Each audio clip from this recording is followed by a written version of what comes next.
কি রে বাবা কিছু না জানা হঠাৎ করে চলে আসলি? আরে গাড়ি কার?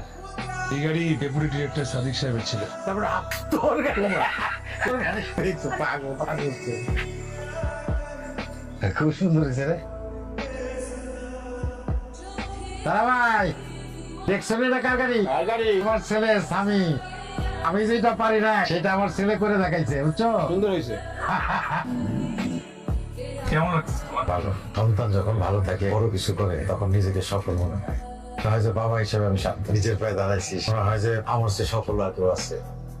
আমি কখনো আমার বাবাকে জড়িয়ে ধরে চুমু খাইনি, আমার অনুভূতিগুলো প্রকাশ করিনি। আমি কখনো তাদের বলিনি আমি তাদের কতটা ভালোবাসি, গোপনে তাদের জন্য কতটা দোয়া করি। আমার একটাই চাওয়া, আমি যেন পূরণ করতে পারি তাদের সকল ইচ্ছে ও সকল পাপ। বাবা তুমি আমার যত খুশি